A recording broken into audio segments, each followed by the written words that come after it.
एक बार फिर से स्वागत है आपका कमोडिटी राउंडअप में। और अब हम बातचीत करेंगे चीनी पर, यानी शुगर सेक्टर पे क्या हालचाल किस तरह की चल रहा है। हमारे साथ बातचीत करने के लिए हैं इस्मा के president M Prabhakar Rao.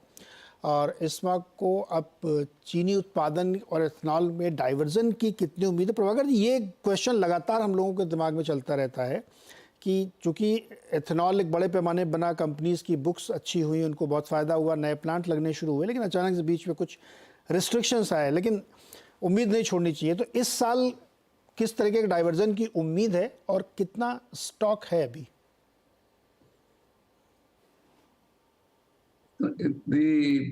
ISMA has estimated the total gross production of sugar around 340 lakh tons and the closing stock to be about 90 lakh tons plus. That's because of the lower diversion to ethanol. Okay, तो अच्छा, आप government की policy को इस बारे में किस तरह देखते हैं? कई बार रिस्ट्रिक्शंस लग जाते हैं या कई बार नहीं लगते हैं, और टारगेट है कि 20% की ब्लेंडिंग करनी है उसको।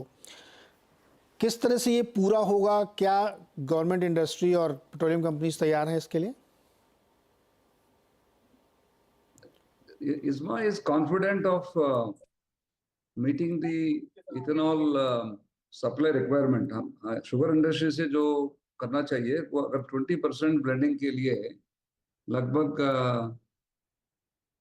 The total requirement 1000 crore litre का इथेनॉल का रिक्वायरमेंट होता है 20% ब्लेंडिंग करने के लिए।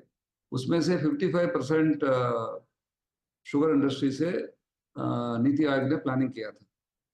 तो ये बिल्कुल शुगर इंडस्ट्री की तरफ से हो सकता है, जिसके लिए हम लोग ने गवर्नमेंट को एक प्रपोजल दिया कि वेदर डिस्टर्बेंसेस जैसा लास्ट ईयर हुआ, 5 साल बाद में बारिश कम हो गया एल निनो फैक्टर का वजह से, इस टाइप का 4 साल में या 5 साल में एक बार कभी भी हो सकता है आगे भी।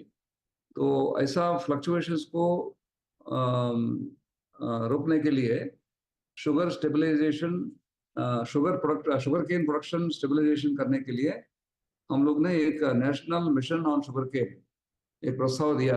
इस्मा और नेशनल फेडरेशन दोनों साथ साथ मिलकर हम लोग एक प्रपोजल बना के दिया। And government is also very favourable.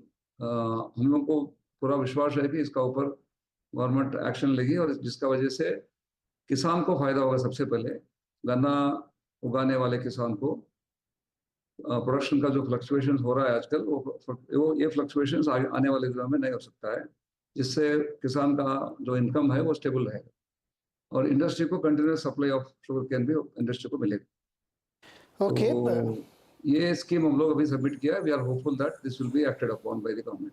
Okay Rao साहब, इंडस्ट्री काफ़ी लंबे समय से एमएसपी बढ़ाने की भी मांग कर रही है, और ऐसी उम्मीद है कि नई सरकार आने के बाद इंडस्ट्री एथनॉल के मुद्दे पर, एमएसपी पर सरकार के सामने एक प्रस्ताव जरूर रखेगी। और चूंकि चुनाव हो चुके होंगे, इसलिए सरकार एक खुले मन से इसको विचार भी करेगी। क्या प्लान्स हैं आप लोगों के, कैसे देख रहे हैं इसे? 100% आपने बिल्कुल सही कहा। Industry has been requesting for harmonising the FRP and the MSP. जैसा आप जानते हैं कि ये शुगर केन का जो एफआरपी है, ये किसान को पहुंचाने का जिम्मेदारी पूरा इंडस्ट्री का ऊपर है।